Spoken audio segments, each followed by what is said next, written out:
आदाब, इस्तकबाल है। आप देख रहे हैं प्राइम डिबेट। मैं हूं आपके साथ अबू हुरैरा। दुनिया के दूसरे ममालिक की तरह हिंदुस्तान भी कोरोना से खौफ में है। मुल्क में कोरोना वायरस के केसेस लगातार बढ़ते जा रहे हैं। कोरोना वायरस के कहर से निपटने के लिए कई रियासतों ने लॉकडाउन का ऐलान किया है, तो कई रियासतों में कर्फ्यू नाफिज कर दिया गया है। सवाल यह उठता है कि हिंदुस्तान कोरोना से जंग के लिए कितना तैयार है? कोरोना को शिकस्त देने के लिए क्या कुछ करने की जरूरत है? आज इसी पर हम प्राइम डिबेट में बात करेंगे और इसी को समझने की कोशिश करेंगे कि कितना खतरनाक है कोरोना वायरस और कैसे इससे निपटा जाए। बहुत खास मेहमान भी मेरे साथ जुड़ेंगे, लेकिन सबसे पहले यह रिपोर्ट देखिए।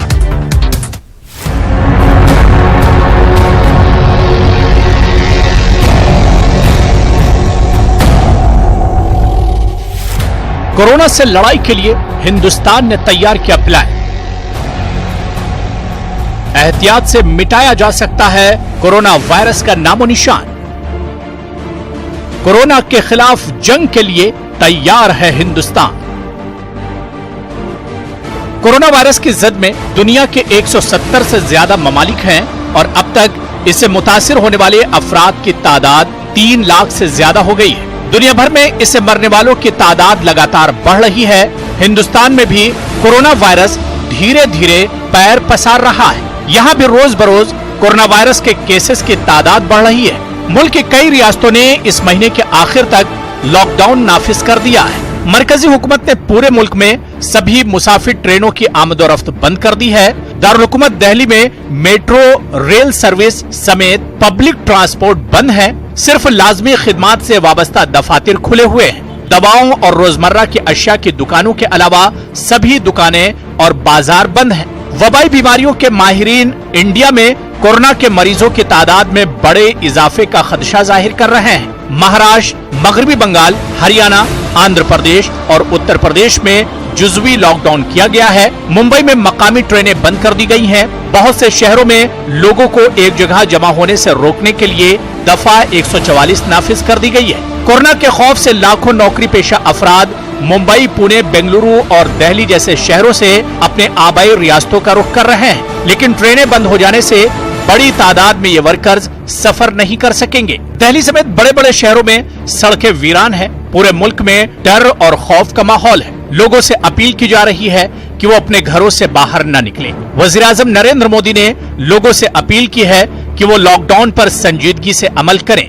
वजीर आजम ने एक ट्वीट पैगाम में कहा था कि अवामी कर्फ्यू कामयाब रहा है, लेकिन ये एक लंबी लड़ाई का महज आगाज है। मरकजी हुकूमत और रियासती हुकूमतें कोरोना वायरस के मरीजों की तशखीस और देखभाल के लिए क्वारंटाइन के नए मरकज खोलने में मसरूफ हैं। आलमी इदारे सेहत ने कोरोना वायरस के फैलाव को रोकने के लिए इंडियन हुकूमत की जानिब से की जाने वाली कोशिशों की तारीफ की है। WHO के नुमाइंदे हैंक बैकडम ने कहा कि इस मामले में इंडियन हुकूमत और वज़ीर आज़म के दफ्तर का रद्द अमल शानदार रहा है। मैं इससे बहुत मुतासिर हूँ। यही वजह है कि हिंदुस्तान दीगर ममालिक के मुकाबले में अभी बेहतर हालत में है। कोरोना वायरस से बचाव के लिए मुल्क की कई रियासतों को लॉकडाउन कर दिया गया है। कई जगहों पर 144 है।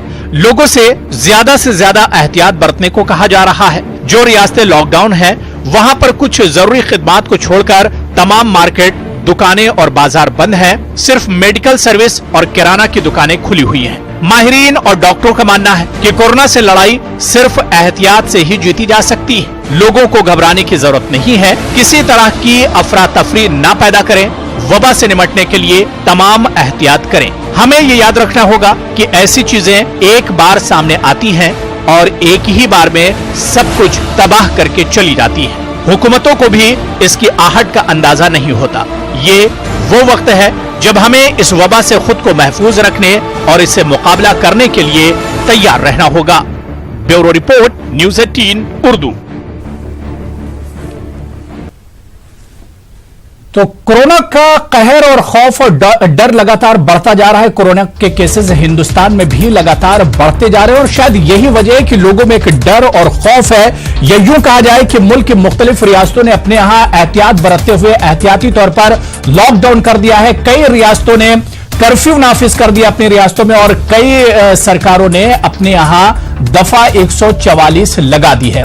लेकिन सवाल यही उठ रहा है कि क्या ये एहतियाती कदम काफी है कोरोना से मुकाबला करने के लिए, कोरोना से लड़ने के लिए, कोरोना को शिकस्त देने के लिए, और मजीद क्या कुछ करने की जरूरत है? या सवाल यह भी उठ रहा है कि जो सरकार और इंतजामिया ने कदम उठाए हैं, क्या ये कदम उठाने में कहीं देरी हुई है, जिसकी वजह से लगातार हालात इतने ज्यादा खराब होते चले जा रहे हैं? लेकिन दूसरी तरफ अगर दुनिया के दूसरे ममालिक की तरफ हम देखते हैं, चाहे इटली और स्पेन की बात करें, ईरान और चीन की बात करें, वहां के मुकाबले में हिंदुस्तान में हालात कदरे बेहतर हैं, और यही वजह है कि WHO ने भी हिंदुस्तानी सरकार की तारीफ की है। लेकिन कहीं ना कहीं हिंदुस्तान से भी चूक हुई है, और यहां के अवाम को भी अब खुद से एक तरह से जिम्मेदारी लेनी होगी, और खुद एक जिम्मेदारी समझते हुए एहतियात बरतने की बहुत ज्यादा जरूरत है।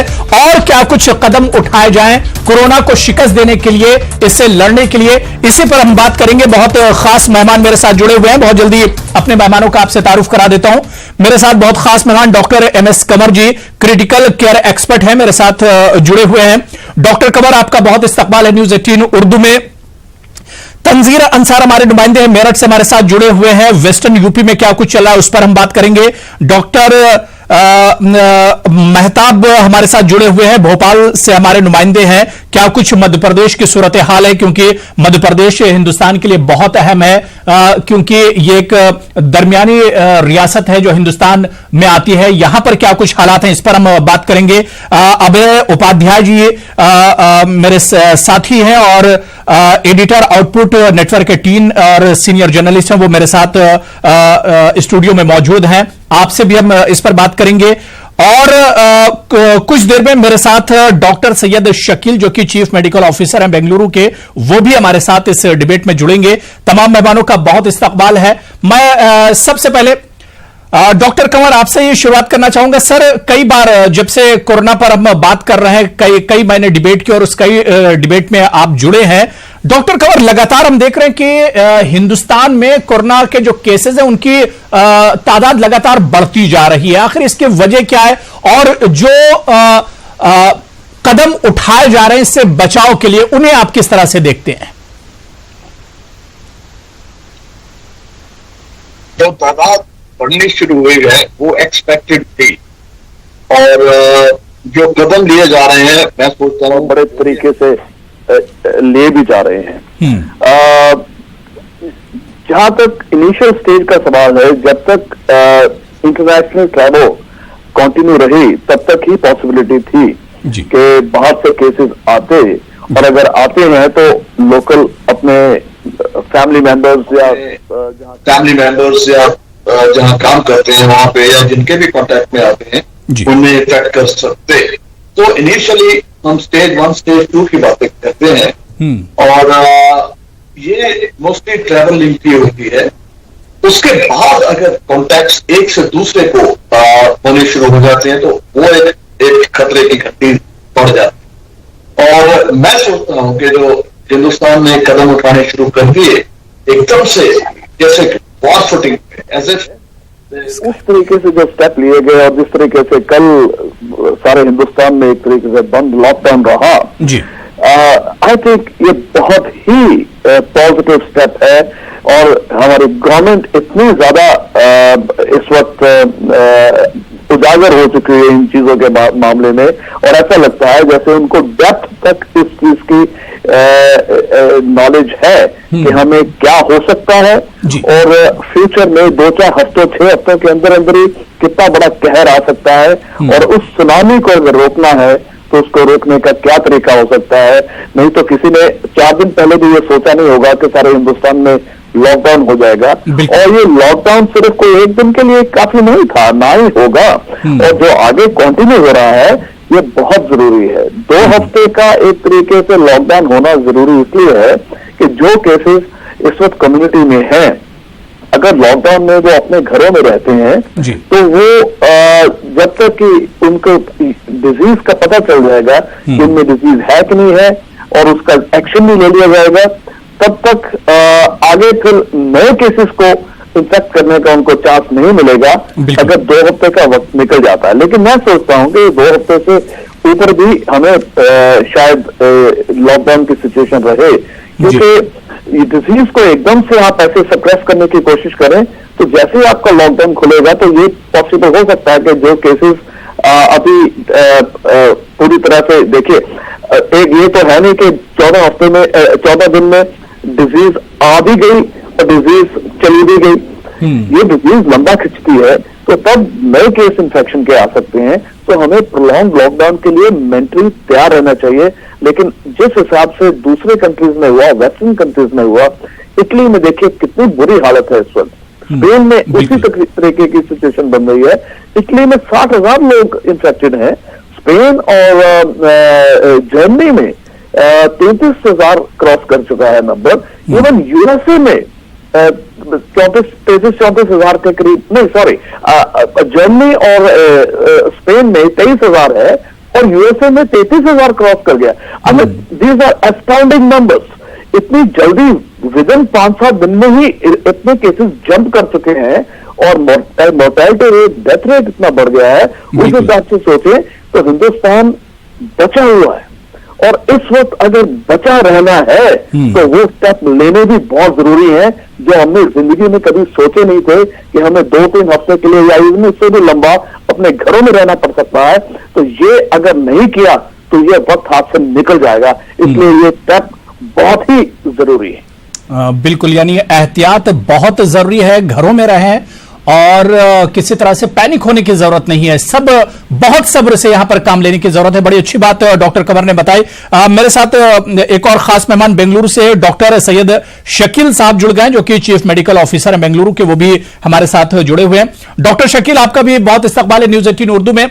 डॉक्टर शकील, जिस तरह से डॉक्टर कंवर बता रहे थे कि आने वाले 1 से 3 हफ्ते जो है वो बहुत इंपॉर्टेंट हैं, और अगर इन 3 हफ्तों में जिस तरह से अब एहतियात बरता जा रहा है, कई स्टेट को लॉकडाउन कर दिया गया है, कई स्टेट में कर्फ्यू लगा दिया गया है, जिस तरह से एहतियात बरता जा रहा है, अगर इस एहतियात को हम कंटिन्यू करते हैं, किसी तरह की अगर चूक नहीं होती है तो कोरोना को हम शिकस्त दे सकते हैं। लेकिन आने वाले 1-2 हफ्ते बहुत इंपॉर्टेंट हैं। जी हाँ, जो डॉक्टर कंवर साहब ने जो बात बताई बिल्कुल सही है। लेकिन मैं समझता हूँ कि सिर्फ शिकस्त की बात ना हो बल्कि शिकस्त फाश की बात हो। बिल्कुल, कोरोना को इस कदर शिकस्त फाश देनी है कि फिर से दोबारा वो सर न उठा पाए। घरों के अंदर रहना, लॉकडाउन हो जाना एहतियाती तदाबीर में एक तदबीर हो सकती है। उसके अलावा बहुत सारी ऐसी तदबीरें हैं जहाँ पे हम एहतियातन अगर उन चीज़ों को अपनाते हैं तो मैं समझता हूँ कि हमेशा के लिए इससे छुटकारा पाया जा सकता है। एक जैसे भी डॉक्टर साहब ने बताया कि लॉकडाउन हो जाना है, यानी हमें अपने आप को अपने घरों में बंद कर देना है, यहाँ तक तो बात ठीक है। लेकिन जो मरीज़ हैं ऑलरेडी या जो इस तरह के मरीज़ों के कांटेक्ट में आ चुके हैं, ऐसे लोगों के लिए भी कुछ चीज़ें हमारे पास होना चाहिए तदबीर के तौर पर, एहतियाती तदबीर के तौर पर, जिसकी वजह से हम ये इक़दाम कर सकें या इस चीज़ का ये डिसाइड कर सकें कि हाँ इनको भी अब कुछ नहीं होने वाला। वरना इस तरह की तदबीरों को आज अगर हम नहीं लेंगे तो कल को हो सकता है कि लॉकडाउन होने के बावजूद भी जब फिर से लोग वापस घरों से बाजारों में आ जाएंगे, रास्तों पे जैसे चल फिर जब शुरू हो जाएगी तो डॉक्टर शकील के पास दोबारा से जाएंगे। मैं डॉक्टर मेहताब आपके पास आना चाहूंगा क्योंकि मध्य प्रदेश से आप आते हैं और मध्य प्रदेश और भोपाल हिंदुस्तान के लिए बहुत अहमियत का हामिल हो जाता है। क्या कुछ हालात कोरोना वायरस को लेकर मध्य प्रदेश सरकार उठा रही है, वहां का इंतजामिया उठा रहा है, और क्या कुछ कदम उठाए गए हैं इससे निपटने के लिए?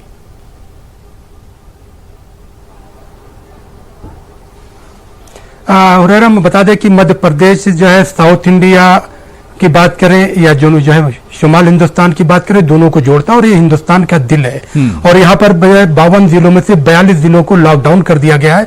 हुकूमत की सतह पर जो है मरकजी हुकूमत की जो हिदायत है और फिर यहाँ पर गवर्नर की जो हिदायत है उसको देखते हुए सख्त एहतियाती कदम उठाए गए हैं। लेकिन एक जो बात जो है पीएम ने जो कही थी कि अब भी लोग इसको लेकर संजीदा नहीं है, तो उसको देखने को मिल रहा है कि अभी थोड़ी देर पहले जो है एक गाड़ी यहाँ पे होशंगाबाद से भोपाल की तरफ है, उस गाड़ी में 15 लोग बैठे हुए थे।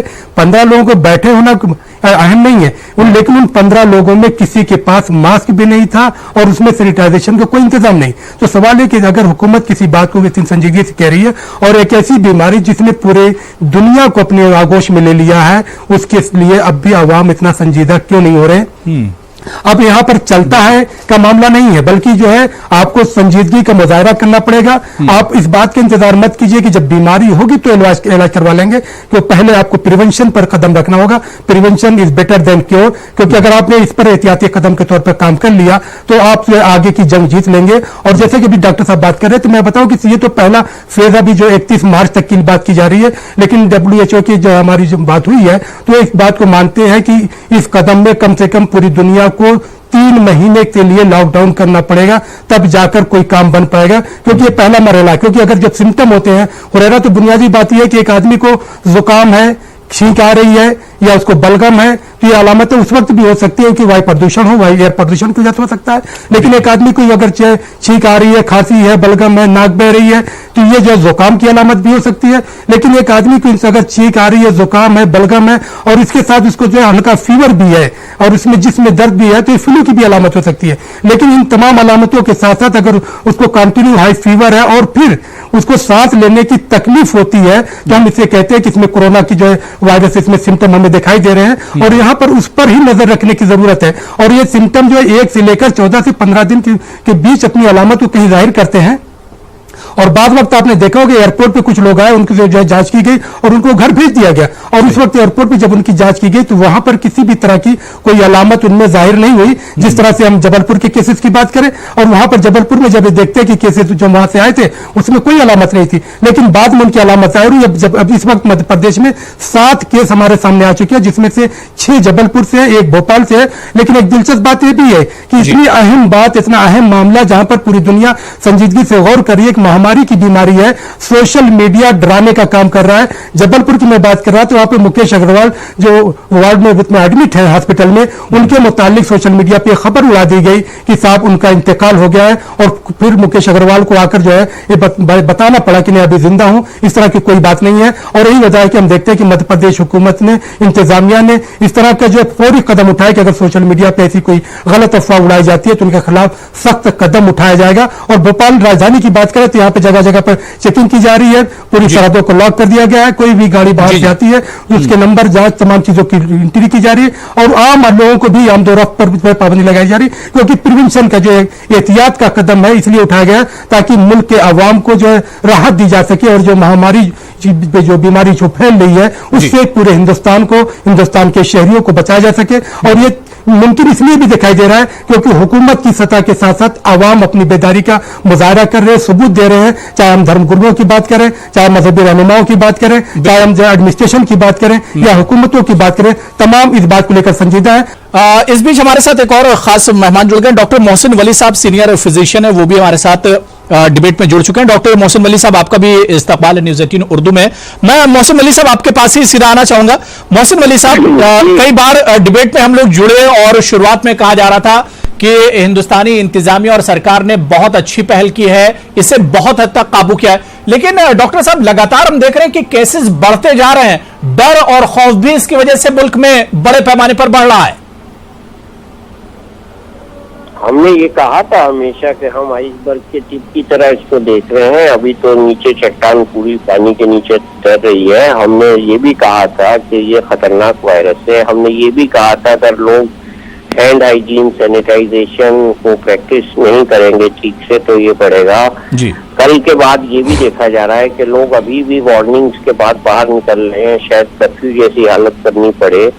तो ये जब तक अब स्टेज पे, हम जिस स्टेज पे हैं उसमें हमको अभी अपने को घर में रखना पड़ेगा। सही। और ये कम से कम 5 दिन करना पड़ेगा जब इस केसेस में गिरावट आएगी। कल जो मुजाहरा हुआ है, लोग घर में रहे हैं, बहुत अच्छा किया है, लेकिन उसके बाद कुछ लोग बाहर निकले जिससे प्रधानमंत्री जी को बहुत पीड़ा हुई, तकलीफ हुई, अजियत पहुंची। ऐसा नहीं करना था। और आज भी बहुत लोग, मैं बाहर गया डॉक्टरी के काम से, तो बहुत लोगों को मैंने देखा कि उन पे कोई असर ही नहीं है।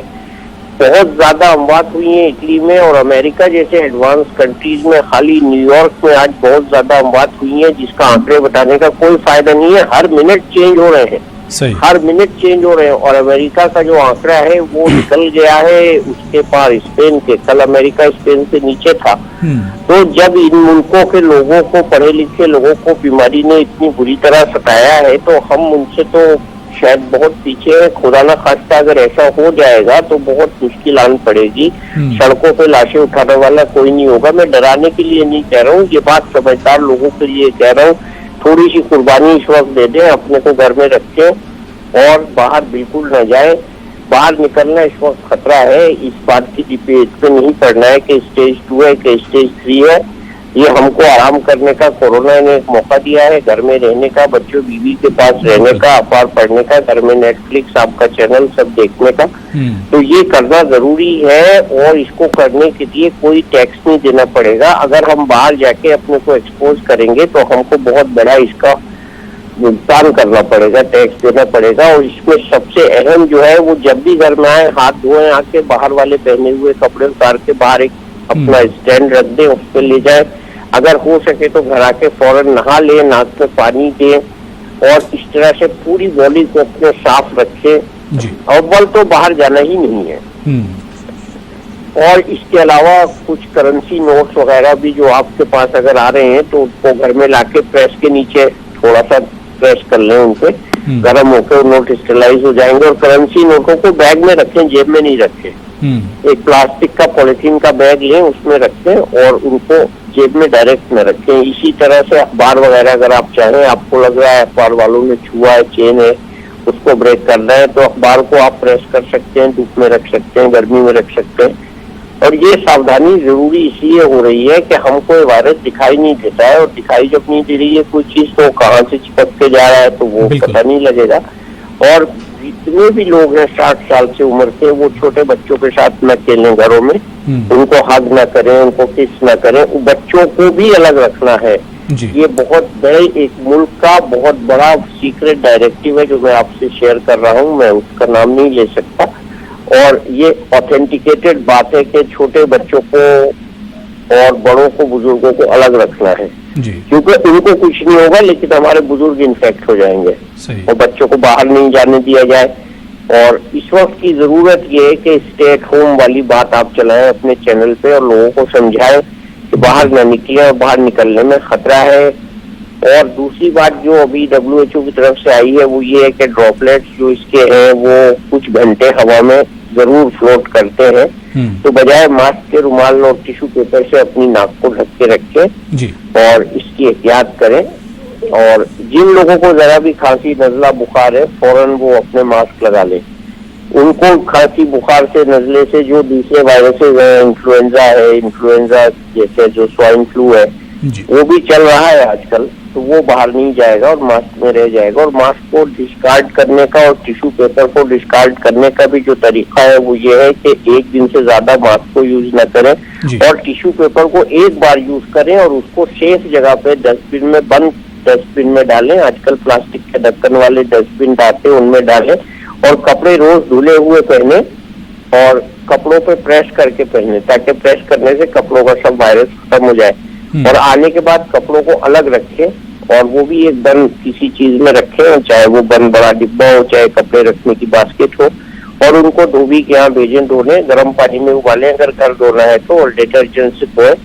और ये एहतियात बहुत जरूरी है। कुछ लोग मुझसे ये भी पूछ रहे हैं सब्जी का क्या करें, तो सब्जी को जो थैला जिसमें आ रही है उसमें से घर में आते ही निकाल लें और उस थैले को डिस्कार्ड कर दें। इसी तरह से लोग ये पूछ रहे हैं कि और कोई घर से पार्सल वगैरह जो आता है घर में हमारे, उस पार्सल को अगर धूप में रखने लायक है तो 1 घंटा धूप में रखें, नहीं तो उसको तुरंत खोल के उसके अंदर की चीज निकाल दें। इसी तरह से कुछ लोग बाहर से खाना मंगाते हैं, हमारे छोटे बच्चे आजकल बहुत से यूज टू है इसके, तो खाने जो सप्लाई कर रही हैं कंपनियां, जो स्टैंडर्ड कंपनियां, उनको एक एडिशनल पॉलिथीन बैग में रख के खाना भेजना चाहिए। और खाने वाले को इंस्ट्रक्शन होनी चाहिए कि बगैर छुए इसको खोल के जिसका खाना है उसको ये पॉलिथीन बगैर टच करे निकाल के दो, तो इससे ही रोकथाम होगी, बाहर से नहीं आएगा। बिल्कुल यार, बहुत छोटी छोटी चीजों पर भी ध्यान देना और एहतियात बरतना है। बड़ी अच्छी बातें आपने मोहसिन वली साहब आपने बताई कि जी बिल्कुल, यानी बिल्कुल मामूली बातें हैं जिस पर ध्यान देने की जरूरत है। और अगर ये एहतियात हम बरत लेते हैं तो कोरोना वायरस को हम शिकस्त दे सकते हैं। बड़ी अच्छी बात मोहसिन वली साहब ने कही कि कोरोना वायरस ने एक आराम करने का भी बहुत अच्छा मौका दिया है। शर्त इतनी कि आप घर में रहें, बच्चों को किस तरह रखना या रोजमर्रा की जिंदगी में, क्योंकि काम तो कोई नहीं रुकना, काम तो सारे करने, लेकिन उस काम में अगर आप एहतियात बरत लेते हैं तो ये आपके लिए भी बहुत जरूरी है और आपके पड़ोसी के लिए और आसपास जो लोग आपके साथ रहते हैं उनके लिए भी बहुत जरूरी है। मैं बहुत जल्दी अबे जी आपके पास आऊंगा, लेकिन बहुत जल्दी तंजीर मैं आपसे एक सवाल कर लेता हूं, उसके बाद अबे जी मैं आपके पास आ रहा हूं। तंजीर अंसार, अगर हम यूपी के खासतौर से बात करें और वेस्टर्न यूपी की बात करें जहां से आपका ताल्लुक है, कोरोना वायरस को लेकर क्या कुछ लोगों का मानना है, क्या कुछ एहतियात बरते गए हैं?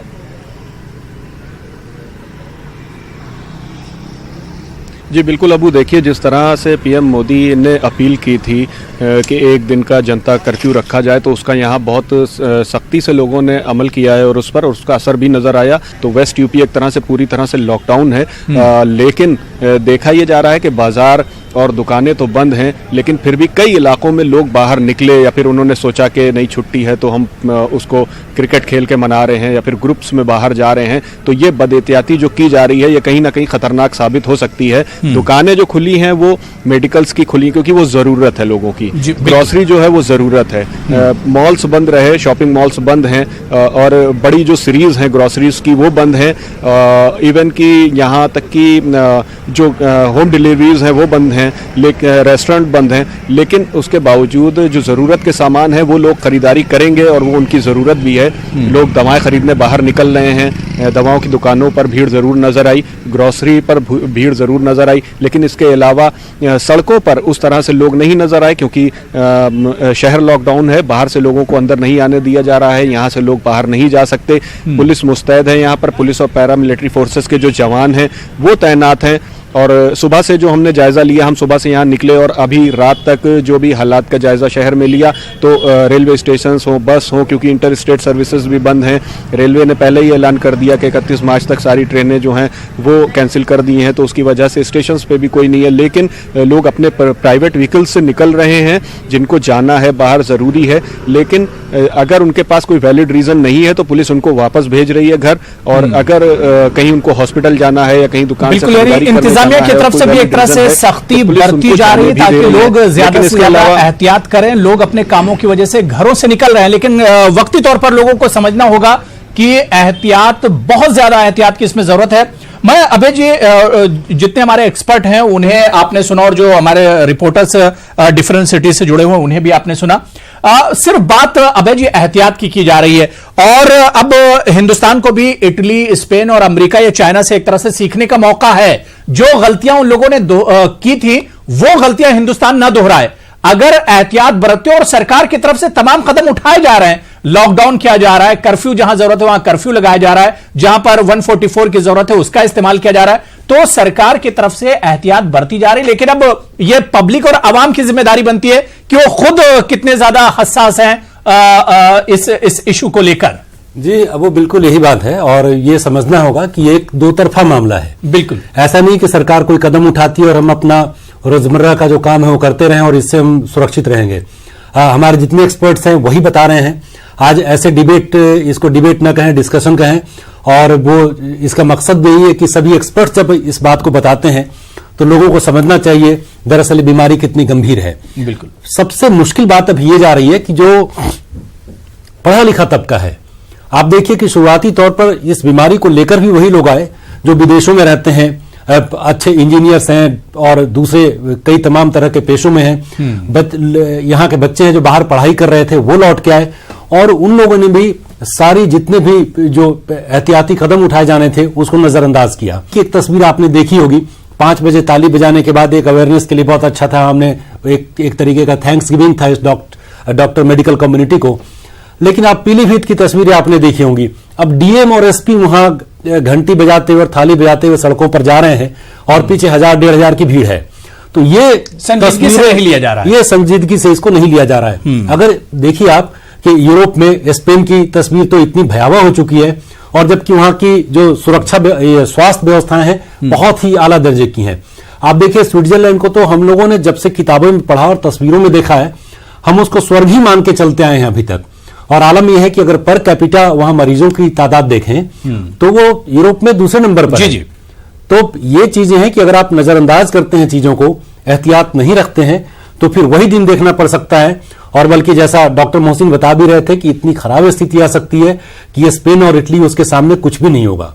तो जाहिर सी बात है, सरकार अगर कह रही है, पीएम मोदी को बार बार सामने आना पड़ रहा है, क्यों आना पड़ रहा है सामने? क्या हमारे भीतर उतनी संजीदगी नहीं है? क्या हम उतने समझदार नहीं है? दुनियादारी समझते हैं, हम सारी चीजों को देखते हैं। एक फीवर होने पर हम डॉक्टर के यहां जाते हैं, डरते हैं हम उससे।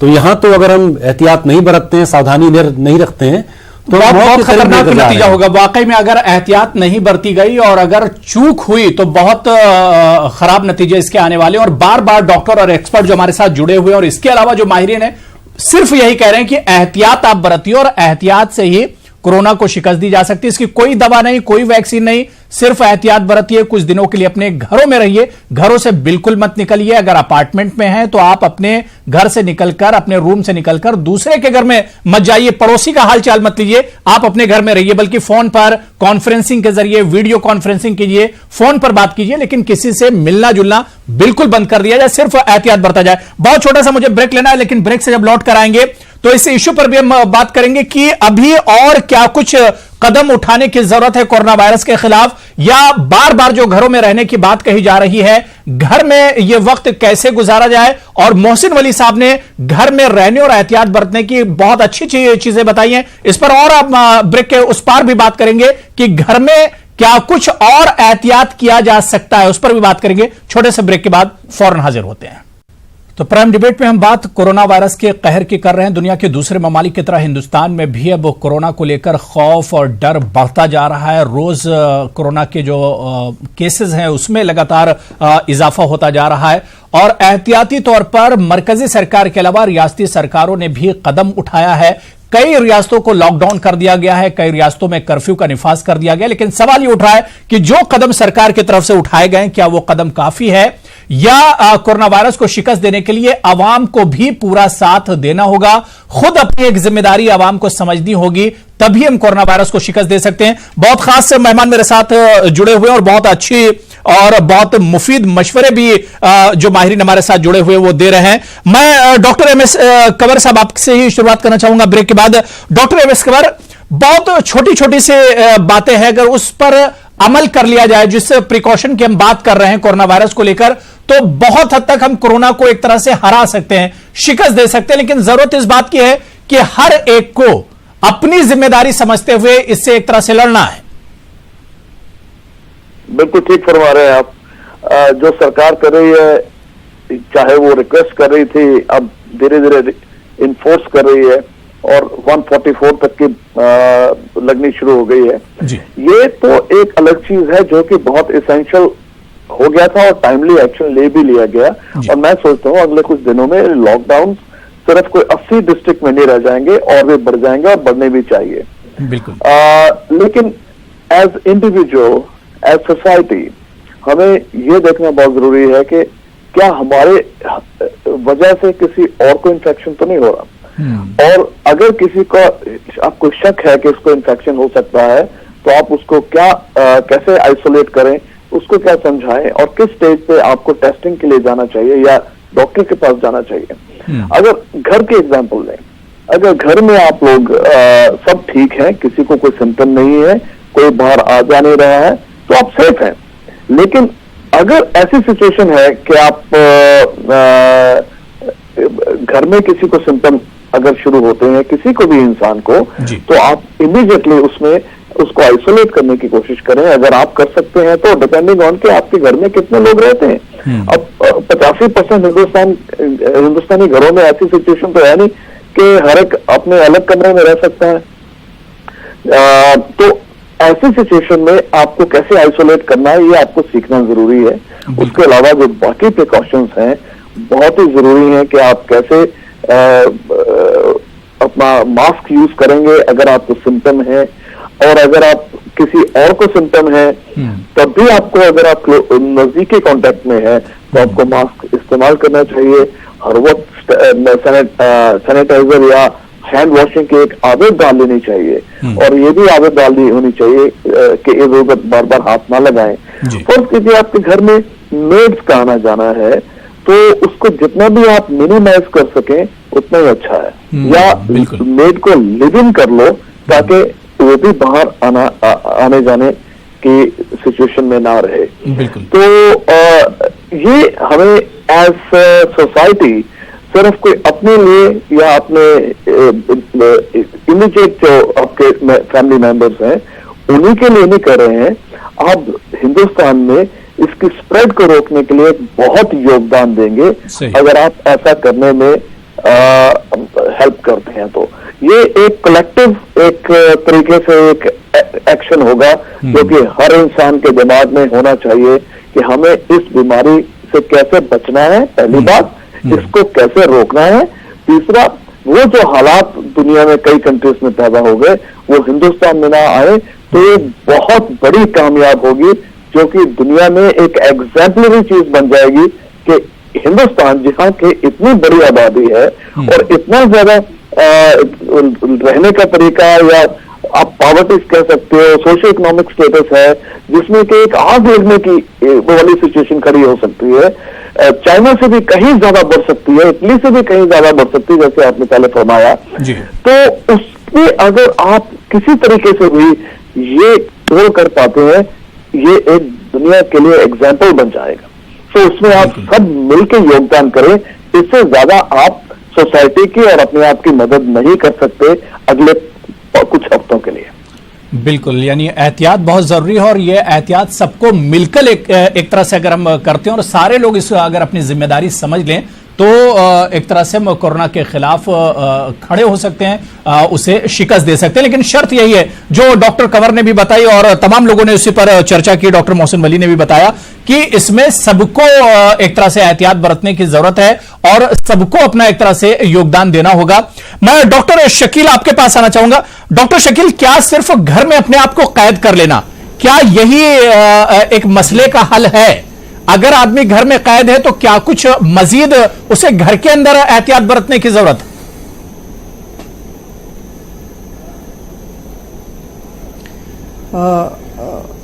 ये एक ऐसी चीज है या एक ऐसी तदबीर है जहां पे मैं इस पे रोशनी डालना चाहूंगा जी। घर के अंदर रहते हुए हमें क्या करना चाहिए, हमें क्या करना चाहिए और गवर्नमेंट को भी क्या करना चाहिए। पहली बात तो यह है कि जब हम घर के अंदर रहते हैं तो हमारा सोना, उठना, बैठना, चलना फिरना हर चीज जो है कुदरती होना चाहिए, क्योंकि ये एक आम सी बात है कि जितना हम कुदरत से ज्यादा दूर हो जाते हैं हर मामले में, लाइफस्टाइल के मामले में फॉर एग्जांपल, तो उतनी ज्यादा हम बीमारी से करीब होते चले जाते हैं। तो जब ये कुदरती तौर पर मौका मिल चुका है कि हम घर के अंदर हैं तो हमारा अपना उठना, बैठना, सोना जो भी है वो बिल्कुल कुदरती होना चाहिए, नहीं नेचर के करीब से करीब तर हो जाना चाहिए, पहली बात। दूसरी बात यह है जैसे कि अब आप पूछेंगे कि भाई कुदरती चीज मतलब क्या होना चाहिए। बात सिर्फ ये है कि हमारे खाने पीने की चीजें जो होती हैं बिल्कुल साफ सुथरी हों और ताज़ी ग़िज़ा हम इस्तेमाल करें, पहली बात तो ये है। दूसरी बात यह है कि सोना उठना जो है वो बिल्कुल कुदरत के एतबार, जल्दी सोए जल्दी उठे फॉर एग्जांपल। तीसरी बात यह है कि हम फिजिकली अपने आप को एक्टिव रखें घर पे रहते हुए, वरना फिर हमारा हाल जो है घर पे रहते हुए होता, सबको पता है कि हम लोग एक पोटैटो कोच की तरह हो जाते हैं, यानी बस वो कोच पे मतलब बैठे हुए और टीवी देखते रहें, ऐसी वाली बात ना हो। जब ये मौका मिल चुका है तो अपने आप को घर के अंदर ही सही लेकिन अपने आप को एक्टिव रखें। अब इससे होगा क्या, ये सवाल एक बड़ा सवाल पैदा हो सकता है। होगा ये कि हम अपने इम्यून सिस्टम को ज्यादा से ज्यादा चुस्त और एक्टिव रख सकते हैं, पहली बात तो, उसको और ज्यादा स्ट्रॉन्गर बना सकते हैं। दूसरी बात यह है कि घर के अंदर हमारे किचन में, यानी इंडियन ट्रेडिशनल किचन जिसको हम कहते हैं, बहुत सारी ऐसी चीजें होती हैं जो हमारे इम्यून सिस्टम को बढ़ावा देती हैं। मसलन जो है हल्दी है या काली मिर्च है या दालचीनी है या धनिया है या जीरा है, तुलसी के पत्ते होते हैं, ज़ाफ़रान जो होता है, इन सारी चीज़ों को मिलाकर थोड़ा सा काढ़ा बना के जोशांदा जिसको हम कहते हैं, उसको अगर हम उबाल के ठंडा होने के बाद नेचुरल नॉर्मल टेम्परेचर होने के बाद 1 चम्मच शहद मिला के अगर ले लेते हैं तो ये हमारे इम्यून सिस्टम को बढ़ावा देता है और बहुत हद तक मैंने ये देखा है मेरी प्रैक्टिस में, बहुत हद तक हमारे जिस्म में वो चीज़ें पैदा होती हैं जिससे कि हम सिम्टोमेटिकली रिलीफ मिलते रहता है। ये तो एक चीज़ ये हो गई। एक चीज़ और मैं इस पर रोशनी डालना चाहूँगा कि ये तो व्यक्तिगत तौर पर यानी इंफरादी तौर पर करने वाली चीज़ें हैं। गवर्नमेंट के तौर पर यानी जो एहतियाती तदबीर है इसको थोड़ा सा और एक्सटेंड करें, जिसको मैं कहता हूँ कि एडवांस प्रिवेंशन।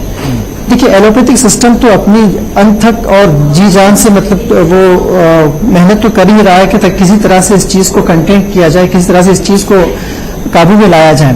लेकिन मैं समझता हूँ कि इसके साथ साथ जितने भी ट्रेडिशनल मेडिसिनल सिस्टम्स हैं, जिसको हम अल्टरनेट मेडिसिनल सिस्टम्स कहते हैं, उन चीज़ों को भी अगर साथ चलने का या उसको मतलब बरतने का मौका अगर दिया जाए तो इस बीमारी में एक के बजाय दो हाथ अगर लग जाए इसको कॉम्बैट करने में, तो मैं समझता हूँ कि इसको बहुत जल्द अज जल्द इस पर हम काबू पा सकते हैं। मसलन एक बात जो है आयुर्वेद को देख लें कि आयुर्वेद में कई सारी ऐसी जड़ी बूटियां हैं या कई ऐसे फॉर्मुलेशंस हैं जहां पर हम इस चीज को सिम्टोमेटिक ही सही लेकिन बहुत काफी हद तक इस पर मतलब काबू पा सकते हैं। दूसरी बात यह है कि योगा है।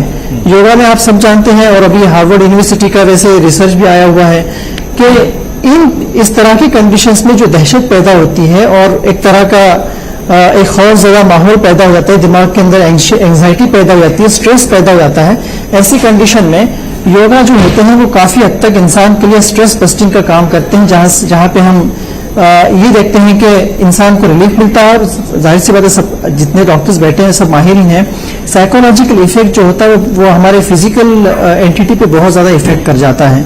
तो साइकोलॉजिकली और फिजिकली इस तरह की हम तदबीरें करेंगे तो मैं समझता हूं कि हम अपने लेवल पे भी और गवर्नमेंट लेवल पे भी तो इस चीज को बहुत जल्दी से मतलब काबू पाया जा सकता है और इसके जरिए से हम इस चीज को बिल्कुल एलोपैथ के अलावा यूनानी और आयुर्वेद पर भी मतलब अब रिसर्च किया जाना चाहिए कि कैसे कहीं इसके लिए कोई दवा या वैक्सीन ढूंढी जाए और इसका मसले का हल निकाला जाना चाहिए। और जाहिर सी बात है कि हिंदुस्तान में तो आयुर्वेद और यूनानी इस पर भी काफी काम हुआ है और अब एक मौका भी, एक रिसर्च का मौका मिल रहा है, इस पर और अभी काम होने की जरूरत है।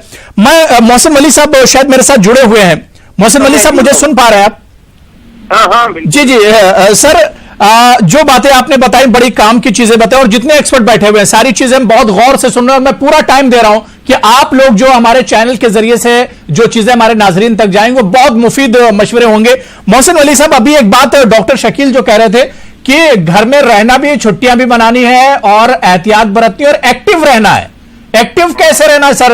मैं चाह रहा हूं कि इस पर कुछ आप रोशनी डालें। एक्टिव इस तरह रहना है कि अगर हम यंग हैं 40, 45, 50 तक तो बच्चों के साथ खेलें, उनकी भी छुट्टियां हैं, उनको पढ़ाएं जी और अपनी इबादत करें जैसी भी जो भी इबादत करते हैं। और मैंने एक नज़म लिखी है 4-6 लाइनों की, वो मैं सुना दूं तो सारा उसमें आ जाएगा। जी इरशाद। सब जरूरी है एहतियातें जी। रफ्तार करो कम कि बचेंगे तो मिलेंगे, गुलशन न रहेगा तो कहाँ फूल खिलेंगे। बहुत खूब, बहुत खूब। वीरानगी में रह के खुद से भी मिलेंगे, ये बहुत अहम है। यू नो योरसेल्फ, अभी उसका टाइम है, आप खुद से मिलिए घर में रह के जी। वीरानगी में रह के खुद से भी मिलेंगे। वीरानगी जो है ये लॉकआउट जो कर रखा है उसको कह रहा हूँ मैं, इसको लॉकआउट मत कहिए, इसको कहिए हम होम क्वारंटीन में है और अपने घर पे है जी। रह जाए सलामत तो गुल खुशियों के खिलेंगे, अब वक्त आ गया है कायनात का सोचो, ये रूठ गई घर तो ये मौके न मिलेंगे, जो हो रहा है समझो क्यों हो रहा है ये, कुदरत के बदन को और कितना छीलेंगे। बहुत अच्छा, तो ये हो रहा है, ये कुदरत का रिवेंज भी समझा जा सकता है और हमने अपने को इतना भागदौड़ में मसरूफ कर लिया है जी। तो अभी लास्ट लाइन ये है, मौका है अभी देख लो देर न हो जाए, जो कुदरत को दिए जख्म है वो हम कैसे सिलेंगे। तो इन सब अल्फाज के साथ मैं ये कहना चाहूंगा, सैनिटाइजेशन पे जोर दें, घर में कूड़ा न करने दें, लैकेज को, अपनी घंटी को दरवाजे से शुरू करें एहतियात, घंटी के स्विच को साफ करवाएं जी।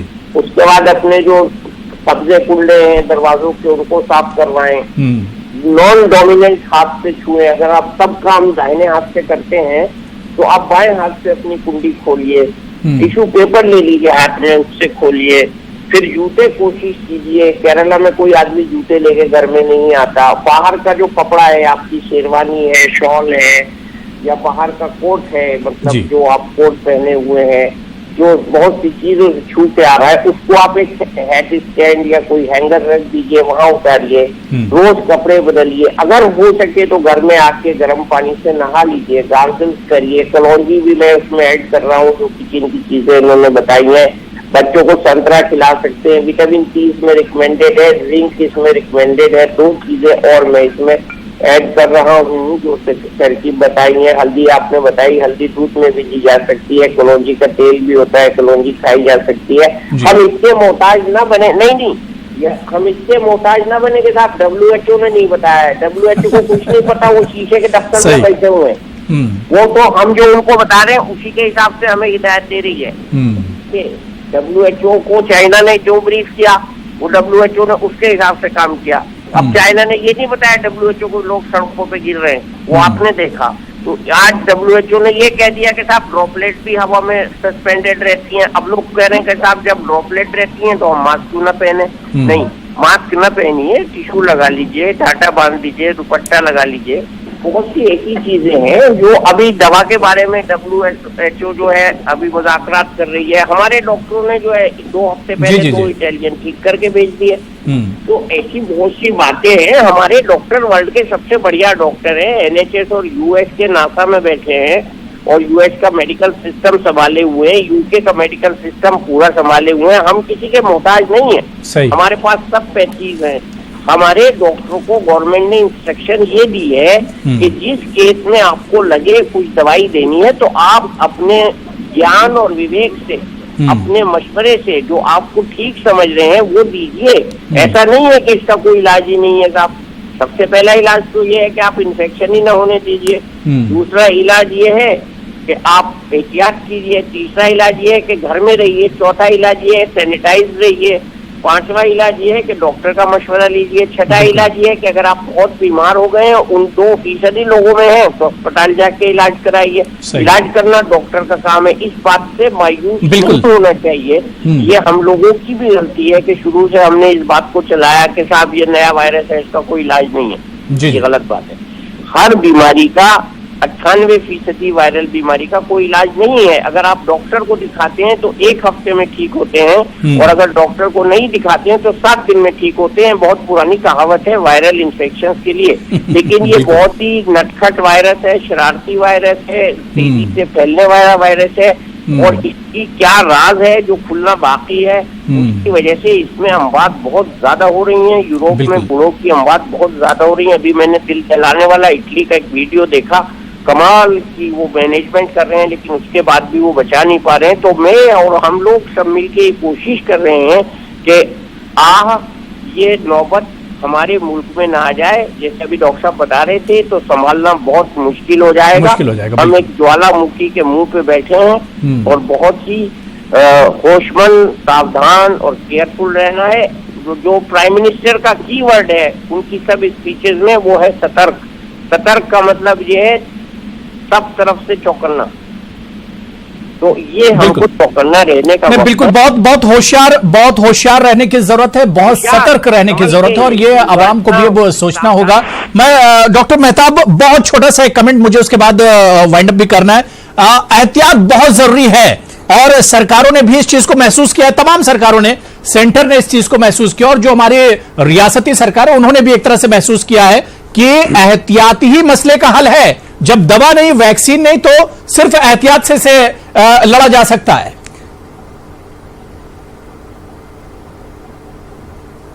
यकीनी तौर पर prevention is better than cure. अगर हम प्रिवेंशन की तरफ जाते हैं तो हमें क्योर की तरफ जाने की जरूरत नहीं है। और फिर हमें अपनी सोशल रिस्पॉन्सिबिलिटीज को समझने की जरूरत है कि समाज के लिए हमारी अपनी जिम्मेदारी क्या है, मुल्क के लिए हमारी जिम्मेदारी क्या है, जिस माशरे में, जिस घर में जहां पर हम रहते हैं वहां पर हमारी जिम्मेदारी क्या है। और हमारे डॉक्टर साहब ने बहुत अच्छी बात है कि भाई हर घर में इस तरह की चीजें मौजूद हैं कि आप किस तरह से उसका इस्तेमाल कर सकते हैं और अपने इम्यून सिस्टम को मजबूत कैसे कर सकते हैं। आप घर में रहें तो घर में तामीरी काम कर सकते सकते, वरना आज की भागदौड़ की जिंदगी में तो लोग जब बच्चे सो कर उठते हैं तो मालूम है उनके वालिदैन ऑफिस जा चुके होते हैं, और जब वो ऑफिस से आते हैं तो मालूम होता है बच्चे सो चुके होते हैं। तो ऐसे वक्त में उनको घर में रहकर जो है तंजीर, यूपी में जिस तरह के हालात हैं, अगर हालात खुदा न खास्ता और बिगड़ते हैं तो सरकार को और सख्त कदम उठाने होंगे। जी बिल्कुल अबू, आपने बिल्कुल सही कहा कि अभी 15 ज़िलों को लॉकडाउन किया गया है, लेकिन जो अभी इत्तलात मिल रही हैं हमें ऐसा लग रहा है कि हुकूमत जो है वो पूरे स्टेट को लॉकडाउन कर सकती है, क्योंकि यूपी सबसे बड़ा स्टेट है आबादी के लिहाज से, और यहाँ पर अगर हम मेडिकल फैसिलिटीज़ की बात करें तो इंफ्रास्ट्रक्चर को लेके कहीं ना कहीं वो एक उस लेवल पे इंफ्रास्ट्रक्चर नहीं है कि अगर इस तरह के केसेस सामने आने लगे और लगातार आने लगे तो उसको संभालना बहुत मुश्किल हो जाएगा, क्योंकि अभी ही जब लॉकडाउन किया गया है तो बहुत से ऐसे लोग हैं जो एहतियात नहीं बरत रहे हैं, वो उसी तरह से बाहर निकल रहे हैं, तो इसलिए हालात मजीद खराब हो जाएंगे। बिल्कुल। अभी एक लास्ट और बहुत छोटा सा कमेंट, क्योंकि देखा जाए हिंदुस्तान में लगातार कोरोना के जो है वो केसेस बढ़ रहे हैं, लेकिन ये तो जरूर है जिस तरह से डॉक्टरों ने बताया कि सिर्फ घरों में रहना ही मसले का हल नहीं, घर में रहना भी और मजीद एहतियात भी बरतना है। बिल्कुल, अब तो देखिए सारी बातें हमारे एक्सपर्ट्स ने बताई दी हैं जी। समअप करने के लिए 2-4 शब्दों में बस यही कहूंगा, साफ रहें, सतर्क रहें, सुरक्षित रहें और स्वस्थ रहें। बिल्कुल, बस इस तरीके से अगर हम अपनी दिनचर्या को ढाल लेते हैं, रोजमर्रा में अपने आप को इस तरीके से ढाल लेते हैं, तो निश्चित तौर पर कोरोना से बचे रहेंगे और कोरोना थोड़े दिनों में हमारे देश से बाहर हो जाएगा। बिल्कुल, नहीं तो बाकी तस्वीरें तो पता ही है कितनी खौफनाक हो रही हैं। बिल्कुल, यानी सिर्फ एहतियात एहतियात और एहतियात, अगर एहतियात बरतते हैं तो कोरोना को शिकस्त दिया जा सकता है। बहुत बहुत शुक्रिया डॉक्टर कंवर, अपना कीमती वक्त देने के लिए, हमारे साथ जुड़ने के लिए। डॉक्टर मोहसिन वली साहब आपका भी बहुत बहुत शुक्रिया। डॉक्टर सैयद शकील साहब, तंजीर अंसार, अभय उपाध्याय जी और मेहताब आलम साहब, सभी का बहुत बहुत शुक्रिया प्राइम डिबेट में जुड़ने के लिए। आदाब।